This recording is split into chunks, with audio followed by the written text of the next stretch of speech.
تنزيل الكتاب من الله العزيز الحكيم. إنا أنزلنا إليك الكتاب بالحق فاعبد الله مخلصا له الدين، ألا لله الدين الخالص، والذين اتخذوا من دونه أولياء ما نعبدهم إلا ليقربونا إلى الله زلفى إن الله يحكم بينهم فيما هم فيه يختلفون. إن الله لا يهدي من هو كاذب كفار. لو أراد الله أن يتخذ ولدا لاصطفى مما يخلق ما يشاء، سبحانه، هو الله الواحد القهار. خلق السماوات والأرض بالحق يكور الليل على النهار ويكور النهار على الليل، وسخر الشمس والقمر كل يجري لأجل مسمى، ألا هو العزيز الغفار. خلقكم من نفس واحدة ثم جعل منها زوجها وأنزل لكم من الأنعام 8 أزواج يخلقكم في بطون أمهاتكم خلقا من بعد خلق في ظلمات 3، ذلكم الله ربكم له الملك لا إله إلا هو فأنى تصرفون. إن تكفروا فإن الله غني عنكم ولا يرضى لعباده الكفر، وإن تشكروا يرضه لكم ولا تزر وازرة وزر أخرى، ثم إلى ربكم مرجعكم فينبئكم بما كنتم تعملون، إنه عليم بذات الصدور. وإذا مس الإنسان ضر دعا ربه منيبا إليه، ثم إذا خوله نعمة منه نسي ما كان يدعو إليه من قبل وجعل لله أندادا ليضل عن سبيله. قل تمتع بكفرك قليلا إنك من أصحاب النار. أمن هو قانت آناء الليل ساجدا وقائما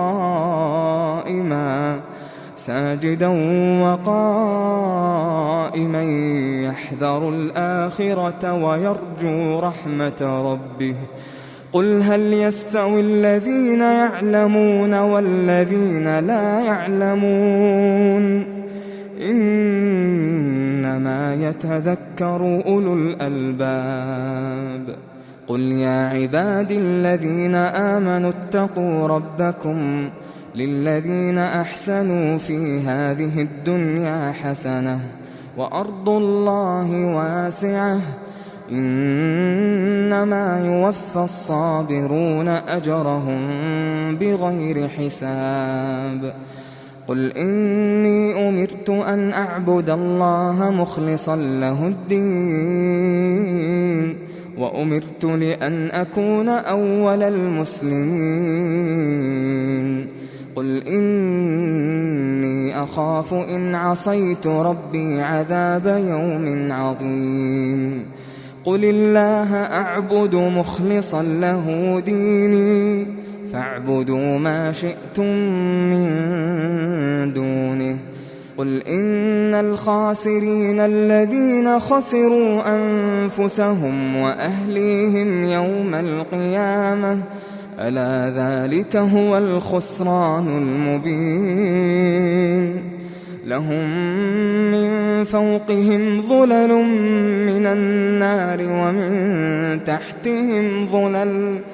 ذلك يخوف الله به عباده يا عباد فاتقون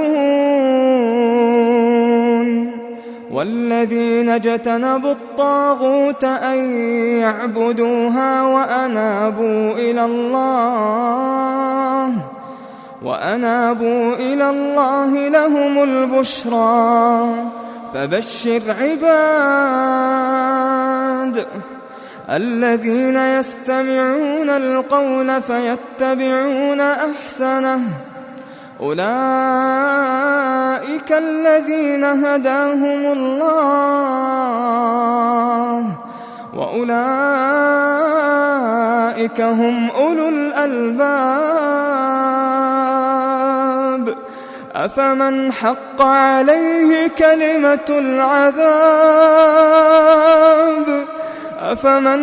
عليه كلمة العذاب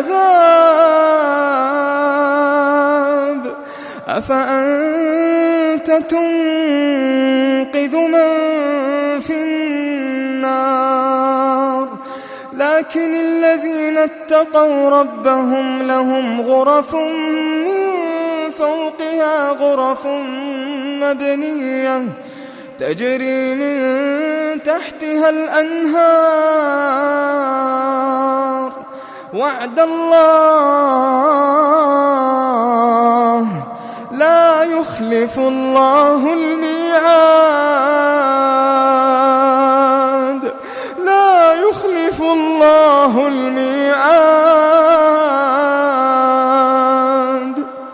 ألم تر أن الله أنزل من السماء ماء فسلكه ينابيع في الأرض ثم يخرج به زرعا مختلفا ألوانه ثم يهيج فتراه مصفرا ثم يجعله حطاما إن في ذلك لذكرى لأولي الألباب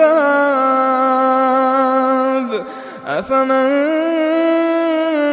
شرح الله صدره للإسلام فهو على نور من ربه فويل للقاسية قلوبهم من ذكر الله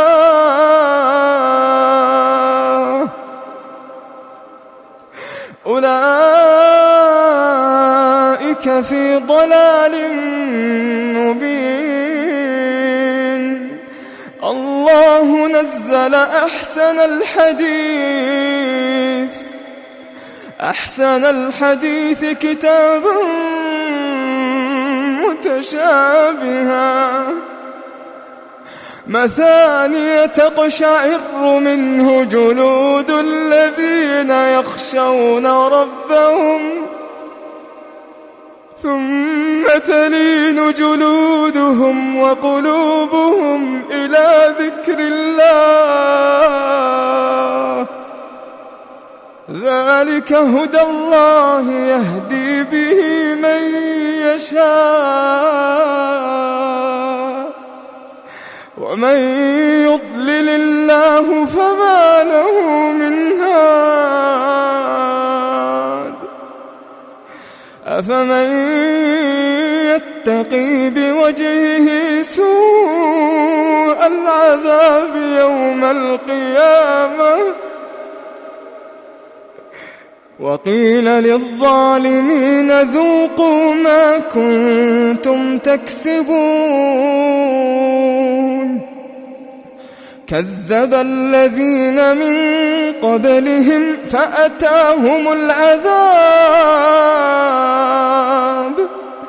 فأتاهم العذاب من حيث لا يشعرون فأذاقهم الله الخزي في الحياة الدنيا ولعذاب الآخرة أكبر لو كانوا يعلمون ولقد ضربنا للناس في هذا القرآن من كل مثل لعلهم يتذكرون قرآنا عربيا غير ذي عوج لعلهم يتقون ضرب الله مثلا رجلا فيه شركاء متشاكسون ورجلا سلما لرجل هل يستويان مثلا الحمد لله بل أكثرهم لا يعلمون إنك ميت وإنهم ميتون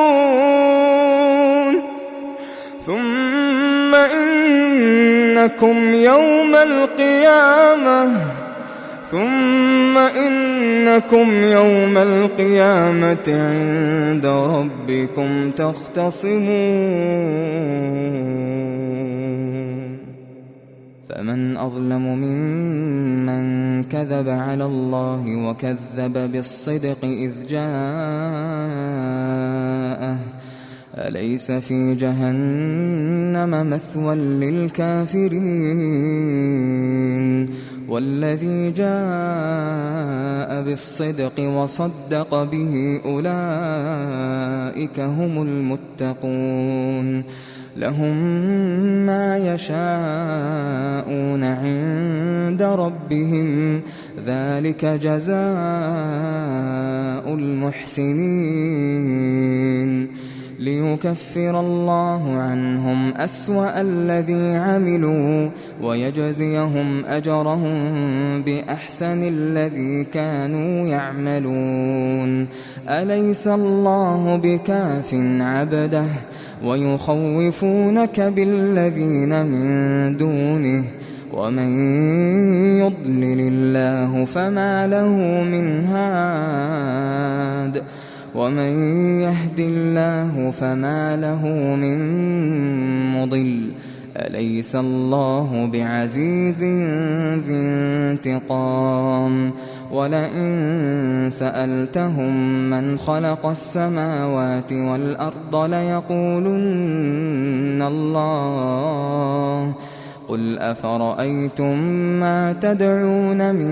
دون الله إن أرادني الله بضر هل هن كاشفات ضره أو أرادني برحمة هل هن ممسكات رحمته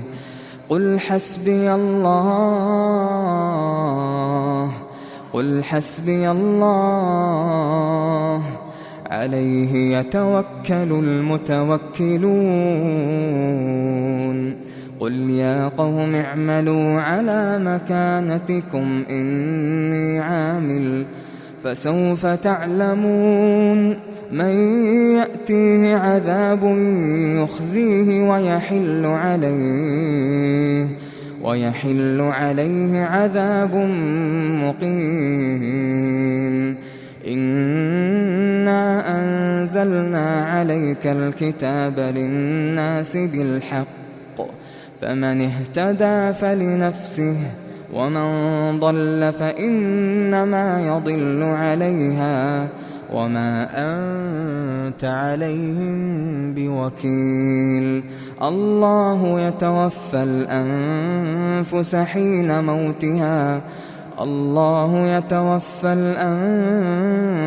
حين موتها والتي لم تمت في منامها فيمسك التي قضى عليها الموت ويرسل الأخرى إلى أجل مسمى إن في ذلك لآيات لقوم يتفكرون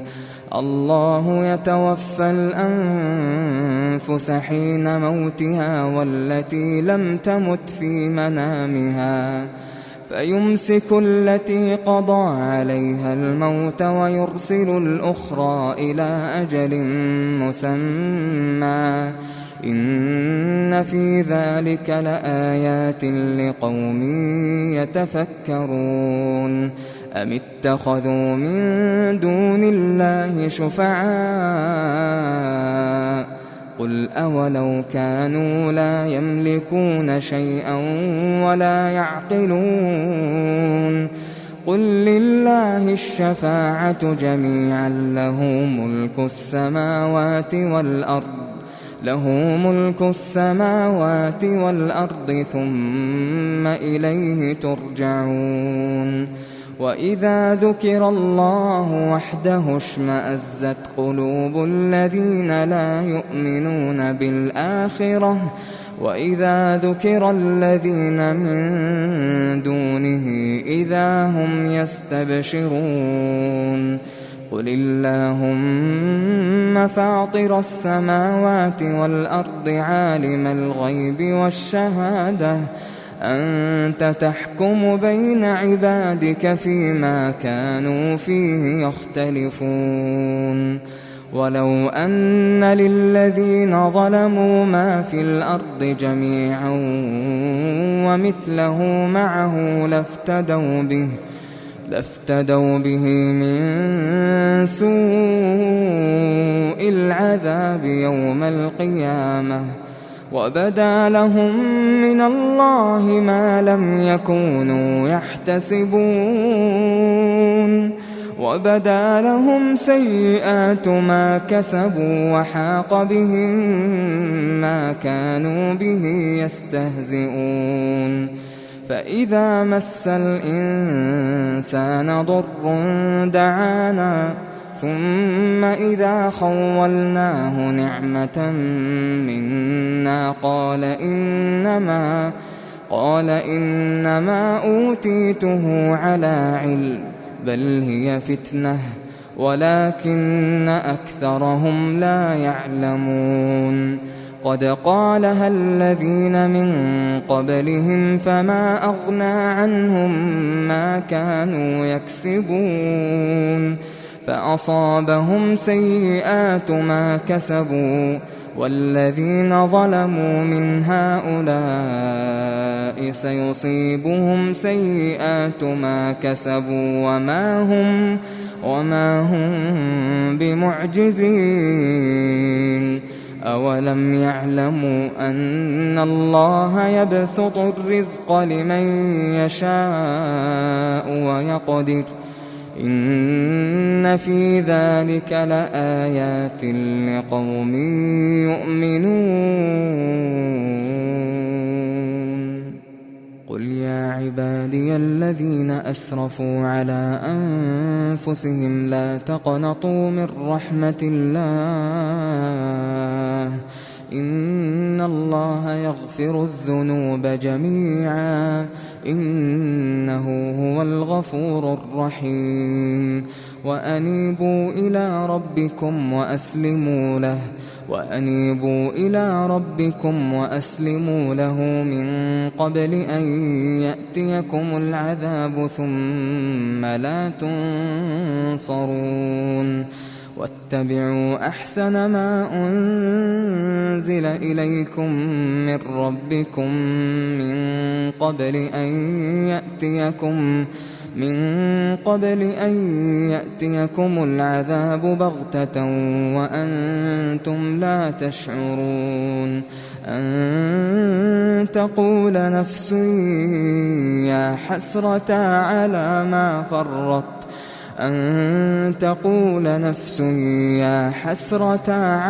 ما فرطت في جنب الله وإن كنت لمن الساخرين أو تقول لو أن الله هداني لكنت من المتقين أو تقول حين ترى العذاب لو أن لي كرة لو أن لي كرة فأكون من المحسنين بلى قد جاءتك آياتي فكذبت بها واستكبرت وكنت من الكافرين ويوم القيامة ترى الذين كذبوا على الله وجوههم مسودة أليس في جهنم مثوى للمتكبرين وينجي الله الذين اتقوا بمفازتهم لا يمسهم السوء ولا هم يحزنون الله خالق كل شيء وهو على كل شيء وكيل له مقاليد السماوات والأرض والذين كفروا بآيات الله أولئك هم الخاسرون قل أفغير الله تأمروني أعبد أيها الجاهلون ولقد أوحي إليك وإلى الذين من قبلك لئن أشركت ليحبطن عملك ولتكونن من الخاسرين بل الله فاعبد وكن من الشاكرين وما قدروا الله حق قدره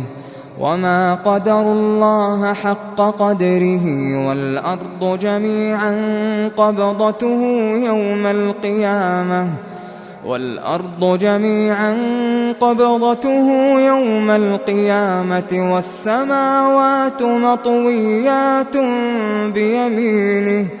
سبحانه وتعالى عما يشركون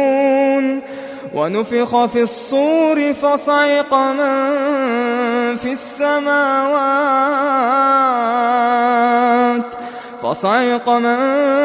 السماوات ومن في الأرض إلا من شاء الله ثم نفخ فيه أخرى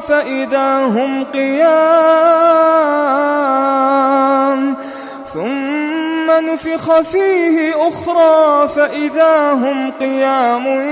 ينظرون وأشرقت الأرض بنور ربها ووضع الكتاب وجيء بالنبيين والشهداء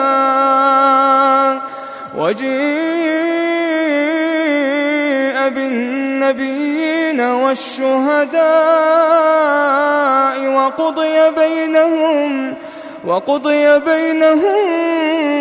بالحق وهم لا يظلمون ووفيت كل نفس ما عملت وهو أعلم بما يفعلون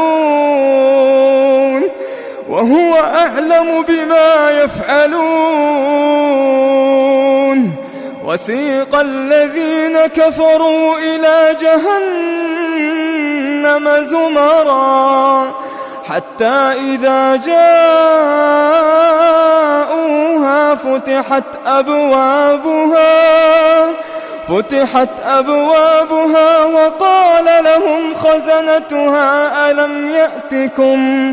وقال لهم خزنتها ألم يأتكم رسل منكم يتلون عليكم آيات ربكم وينذرونكم لقاء يومكم هذا قالوا بلى ولكن حقت كلمة العذاب على الكافرين قيل ادخلوا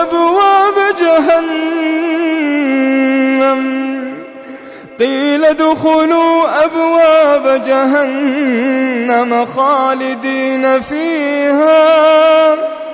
خالدين فيها فبئس مثوى المتكبرين وسيق الذين اتقوا ربهم إلى الجنة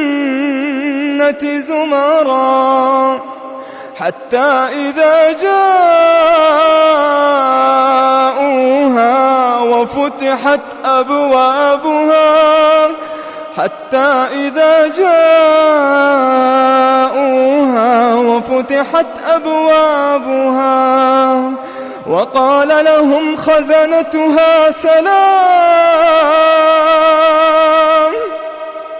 وقال لهم خزنتها سلام عليكم